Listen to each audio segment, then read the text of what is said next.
You're listening to Good Fit, Poor Fit, a podcast that explores the interaction between people, design, and activity. Good Fit, Poor Fit is part of the Universal Design Project, a nonprofit organization with a vision for every community across the USA to have a surplus of homes and opportunities for social participation that are universally and financially accessible. Learn more at universaldesign.org. Hello, listeners, and welcome back to another episode in our mini-series, Candid Conversations. Today, Lauren, Rebecca, and I will be discussing the perspectives of the people who participated in interviews with the Universal Design Project a few years ago. These 24 individuals shared their thoughts and experiences about living with a disability in their home and community environments, and we will share the links in our show notes of the people who are featured in this episode today. We will talk about how and why these individuals face barriers in their home and community settings, and how design does or does not support their individual differences. Today, we will be discussing the most common universal design features that have been brought up by almost every, if not all 24, of our YouTube interview subjects. All 24 of these individuals have vastly different stories, backgrounds, abilities, and experiences that shape how they complete valued activities in their home and community settings. Yet, they all seem to agree on these three universal designs that are an absolute must. These three designs include wide doorways, benches, and one-level homes, or homes with a full bedroom and bathroom on the first floor. I definitely see why these were mentioned the most throughout the interviews we listened to, Sally. Being able to get into bed or access a shower or toilet isn't possible if the bedroom or bathroom aren't able to be entered to begin with, or if the house entrance itself is not accessible. Also, while the additions of these accessible features in a bedroom and bathroom, like a walk-in shower or raised toilet seat, may be costly, it pales in comparison to the cost of widening doorways or remodeling to create a new full bathroom or bedroom on the first floor that can be entered and have adequate space to move around in. I see why everyone really emphasized the importance of these UD features. Hearing you ladies use these universal design terms and throwing them around like this warms my nerdy heart. You have clearly learned a good bit in your time here, so please know that we are very proud. I'm excited to talk about these features in particular because, as you said, they're very commonly appreciated among all people, and they are universal design features that we've definitely talked about in the past, but never in too much depth. So taking a good, thorough look at them is certainly worthwhile. Sally, get us started. Okay, let's first dive into the issue of doorway width and talk about how limiting narrow doorways can be. For one, a narrow doorway, let's say less than 30 inches wide, limits almost every adult who uses a power chair from moving through that space. Lisa is one of our 24 interviewees who uses a power chair due to lower extremity paralysis from a spinal cord injury. Lisa talks about how the narrow doorways in her apartment make it challenging for her to get into her bedroom without marking up the walls, and actually impossible for her to enter her bathroom while in her chair. Take a listen to Lisa's story about her living arrangements in her apartment. It's hard because I can't get through that door to my bedroom very well. Okay. I can get through it, but there's a lot of marks on it where I ding it a lot. So, and then I can't get in the bathroom at all. You can't go? No. Is the bathroom in the bedroom? Part of the bedroom? Okay. And that door is 26 inches.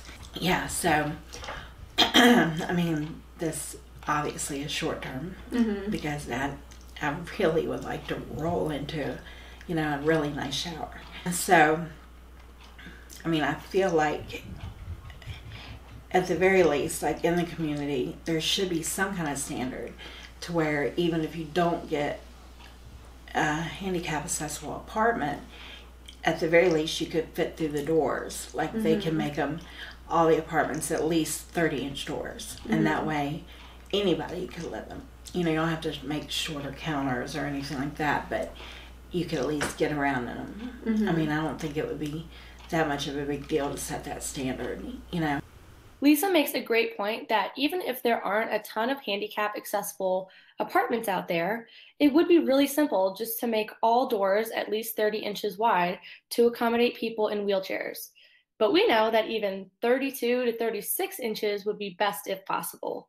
The bigger, the better. Yeah, I definitely agree with this point. It's interesting because I have actually already started to see a shift in this in some commercial spaces. A lot of places are picking up on this need for wider doorways and their functionality for all people, and are therefore incorporating them into designs. Some places are even thinking that 32 to 36 might not be enough. I've heard talk of 40 inches.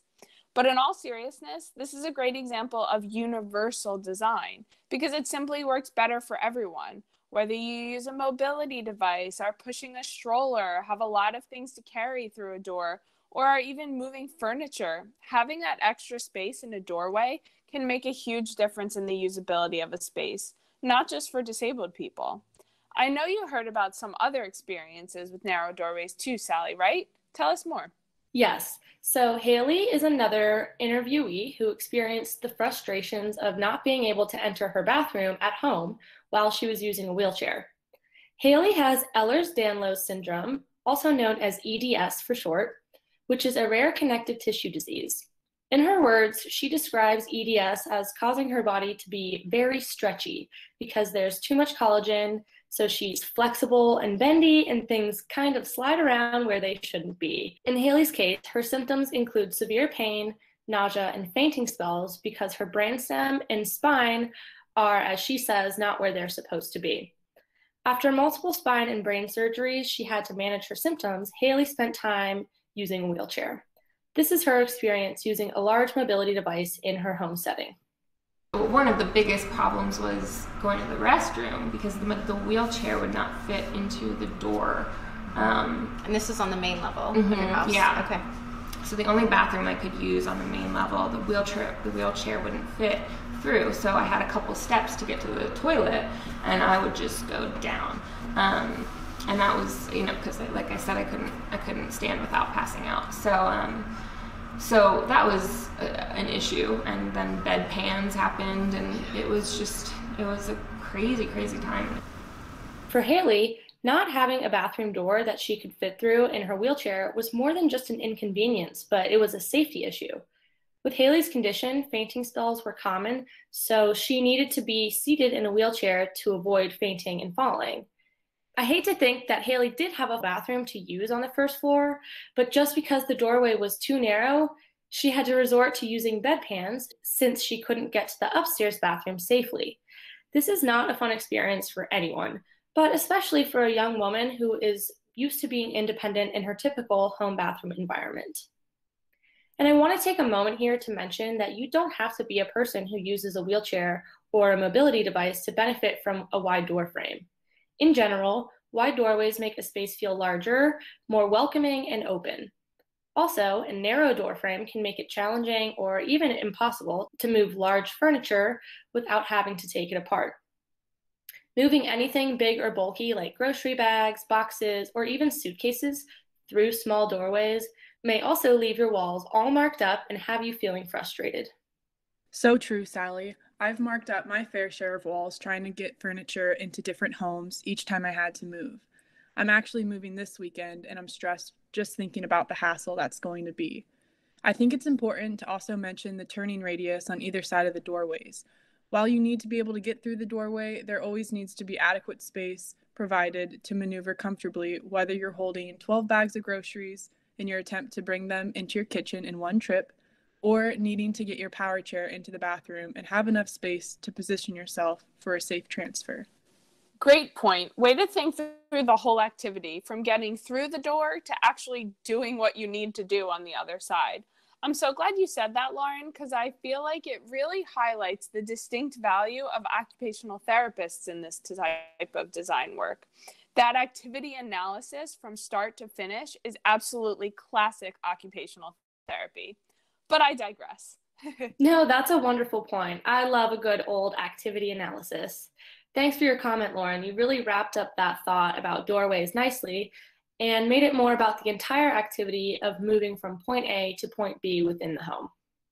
All right, enough about doors. Let's move on to our second most talked about feature, which is the availability of benches in both the home and community settings. In the home environment, shower benches or shower chairs were the most commonly used bench by our interviewees. We have heard from Tabitha previously, but just to remind you, she is a woman who experienced a broken leg that led to surgery. When she was recovering, she used a shower chair, but I will let you listen to her experience with this device in her own words. The amazing thing was the shower chair. That was great. And also the shower, what is it? Where it has the hose with it. Oh, the handheld shower head. Yes, that was amazing. So having that and having the shower chair, that made me feel like a human again, because I could actually take a shower by myself. I just love how Tabitha says this simple device was able to make her feel like a human again. This perfectly illustrates how basic activities like showering are so meaningful to maintaining our dignity and sense of self. And when you find yourself in a position where you aren't able to shower, you realize how much you took that basic task for granted. If a very simple addition to the shower, like a bench or a chair, makes this much of a difference, there should be benches in every shower. You never know when you might be in her position and break a bone or experience disability and find yourself wanting or needing to take a seated shower. I couldn't agree more with your last statement. This idea that anyone can become disabled at any moment is a great application of what we call the social model of disability. This idea that anyone can be disabled at any point based on their environment and what's going on around them. It's not necessarily that a person is disabled, but rather there is a barrier to them doing what they want or need to do at that time, perhaps because of an environmental factor or a temporary factor like a broken bone or even following a surgery. This also drives home the value of universal design because if spaces are built from the outset to support a wide variety of needs, then there is less of a chance that someone will experience a space in a disabled way. Awesome point, Rebecca. Universal design levels the playing field by making the environment a good fit for everyone. And that's why I love universal design so much. It just makes sense. But anyways, Bonnie was another one of our interviewees who experienced a temporary disability like Tabitha. After breaking her wrist and ankle, Bonnie also found herself needing to take a seated shower to keep the weight off of her foot and keep her casts dry. At first, Bonnie did not have a shower chair, so she had to improvise. Listen to her story about showering using makeshift equipment. We did not have a shower chair or anything like that. So he basically went to the deck and pulled a lawn chair off the deck, a plastic lawn chair, and brought it in. And luckily, a couple years before, we had just put a tiled shower in the bathroom with a shower curtain. There's no door. And so we were able to put the seated, the deck chair in the shower. But it's a lower deck chair, so it was very difficult to get into the shower, to sit on the deck chair, to take a shower, because I couldn't turn it while I was in the shower, and I just felt like it just was not working. Yeah. So it took 45 minutes to take a shower the very first time, and I had to find ways to cover my casts, and my husband didn't dare leave me because I was afraid of falling or.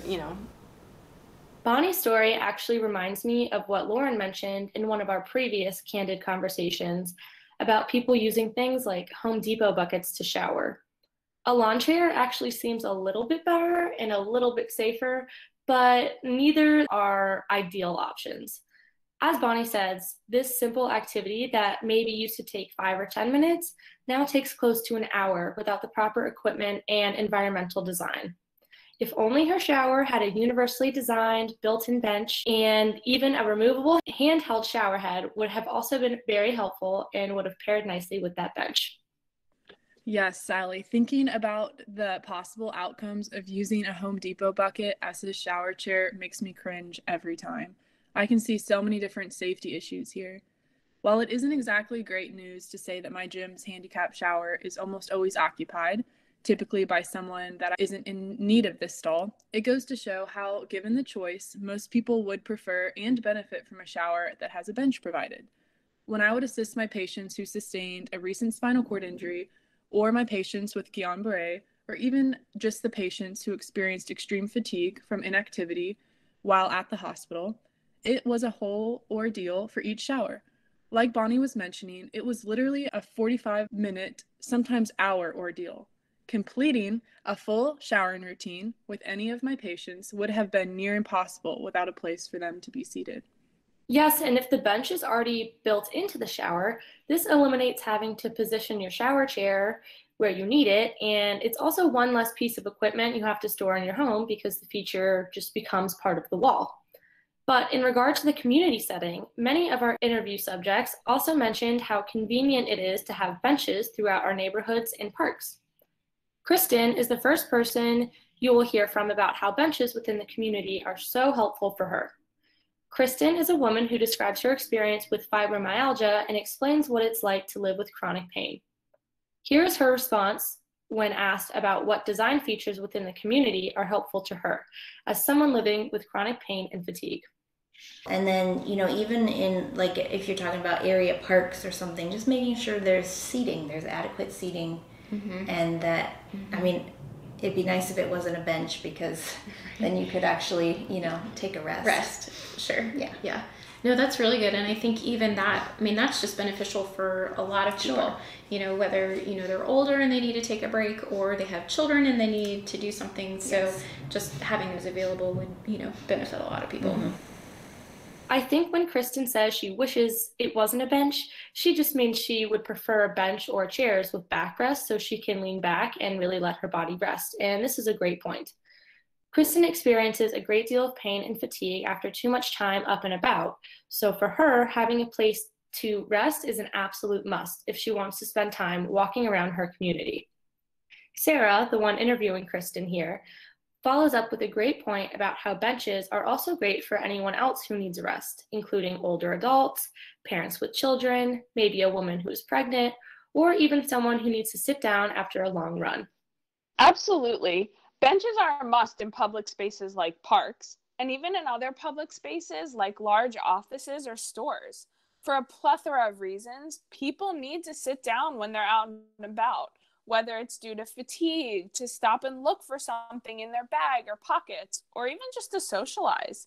This is why benches and rest spaces are universal features to include in designs.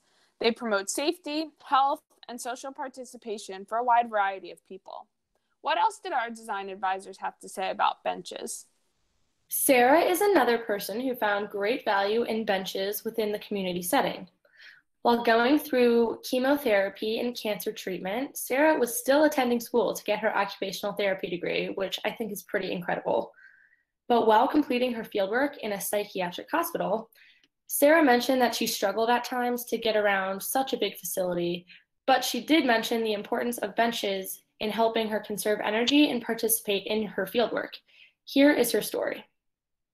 So while being at Western State and going through chemo, it was quite challenging just because of how big the facility was and how long the hallways were. So just getting around and trying to get to the office and the classrooms was quite challenging for me. And that's when I realized the importance of energy conservation. Luckily, Western State had benches built into the walls in every hallway. So just getting through, I had to walk maybe like a little bit and sit and breathe. And then once I felt better, walk a little bit more. And that's how I definitely got around at Western State. So it was challenging, but we made it work. I am all for benches in every community space. I think it's easy to see where and how these could be useful. Dads and boyfriends or husbands could have a place to relax when they get roped into shopping with their significant others. I know I usually have to park on the opposite side of the mall as my favorite stores, so having a place to rest or sit and wait while a loved one pulls up the car when you're tired or not feeling well is great. For me, I'd love to have more benches in our community where I could sit after a long run or a nice walk outside and enjoy the fresh air. I can't think of any person or community space that wouldn't benefit from having more benches to rest. It's great that Sarah mentioned the indoor spaces where these benches are needed. I think it's easy to think of outdoor spaces where they are more common, but having more benches within large commercial or indoor community spaces is also so important for energy conservation. Now that we have discussed why doorways and benches I want to discuss the value of building and designing a ranch style or one-level home. But before we talk about why a ranch style home is the most universal option, let's talk a bit about the dangers of stairs. Daniel is one of our interviewees who has lived with total blindness for over 30 years, and he has a guide dog who helps him navigate his environments. Listen to Daniel's story about how stairs can be dangerous with his condition and when working with his guide dog. Steps is one thing that as I get older, I just don't like dealing with them as much. I mean, thankfully I just got 2 steps in my porch and 1 step in the house. No big deal, but I've been in other townhomes where people got like 10 steps. I hate it. Not having railings, like sometimes you'll have places that have it on one side, maybe not the other side. And just as I get older, I don't mind going up. It's that going down, especially having a guide dog. Sometimes they're lunging your body forward. So if they don't stop on that first step, you can go down a step or 2, not falling all the way down. But I mean, I've done it here in the house. Just the other week, I would turn around. I was playing with my son, and I almost went down the steps behind me. I kind of stumbled a little bit and grabbed the wall, and I was like, "Whoa!" Right. And so yeah, those are some main things. Daniel is someone who I think would really benefit from a ranch-style home, that being a home without any stairs. As he mentions, going downstairs can be very dangerous, especially when his guide dog lunges a bit or when children are in the way. But honestly, I have fallen down the stairs many a time and see my family members do the same. Actually, one time my dad dislocated his shoulder from falling down the stairs in a home, which again just shows how dangerous this design can be to anyone, not just someone like Daniel who has a visual impairment. Oh, yikes about your dad, Sally, but a perfect example of why a stepless home is a great choice when possible. They're also supportive for folks who are interested in aging in place, which means they don't want to relocate as they get older. Also, homes with no steps are very visitable, and a lot of different people could easily maneuver around homes like this, whether they use a mobility device, have trouble with stairs, or anything else. Also, again, moving without stairs must be a breeze compared to moving in homes with steps. Wow, I'm just imagining moving into a beautiful one-level home with large doorways and high ceilings. What a dream. It's also nice to think about all the people that could visit you after the move, after you've already settled in. When building new homes from the ground up, it's easy to design and plan for a house without stairs, but new builds are not a possibility for everyone. Home modifications and renovations in existing homes can also help people avoid using stairs. In particular, having a full bathroom and bedroom on the first floor is very helpful for people who cannot, or maybe should not, climb stairs like Haley, Daniel, and Cordelia. Cordelia has not been introduced yet, so let me do so now. She is a young girl with Rett syndrome whose parents were interviewed about the barriers they face in their physical environments. Rett syndrome is a rare genetic condition that affects brain development and leads to severe impairments in speaking, walking, eating, and breathing. Cordelia's family explains that she will require a chair or a stroller for mobility once she gets too heavy for them to carry. Right now, Cordelia's bedroom is upstairs, but she will not be able to access that room in a year or 2 when she gets bigger. Probably need to move her bedroom downstairs. Yeah. Do you have a space to do that? Okay. We do. Yeah. Those are like right next to the dining room, but we do have the space. All right. Yeah. Yeah. That's important because when we talk about home design, hearing some of the other stories from the interviews, like if an adult ended up in a wheelchair from an accident or something like that, They're just parked in the family room. Yeah, and they have to move to work. Yeah, and sometimes moving's not an option, so they have to just gut their house and try to make it work. I noticed on my fieldwork rotations that a lot of families were eager to bring their loved ones home and would mention how they had a space that was rearranged to have a bedroom and a bathroom situated on their first floor of their home. However, when we asked more about these, we realized that the setup was usually a makeshift situation and less than ideal.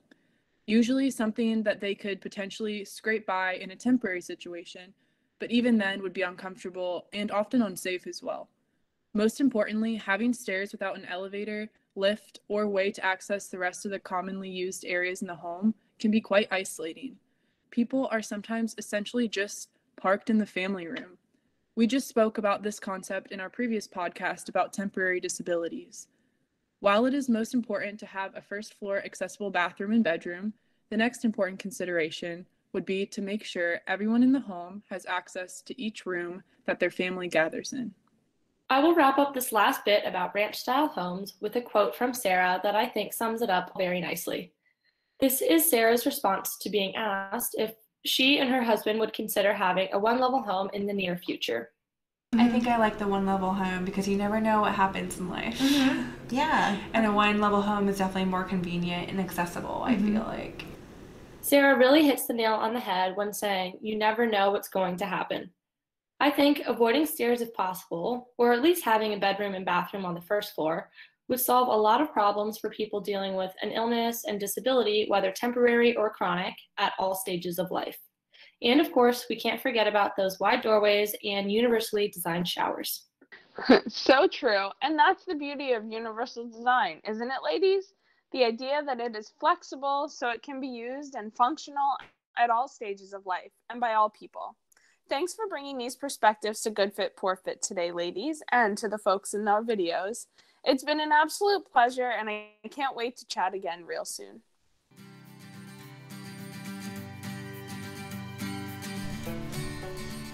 Thanks for listening to Good Fit, Poor Fit. I'm your host, Sarah Pruitt, Program Director and Occupational Therapist at the Universal Design Project. Learn more about our work at universaldesign.org and find more episodes and links to subscribe at goodfitpoorfit.com. If you have questions or topics you'd like to discuss, email us at podcast@universaldesign.org. Thanks for fitting us into your day.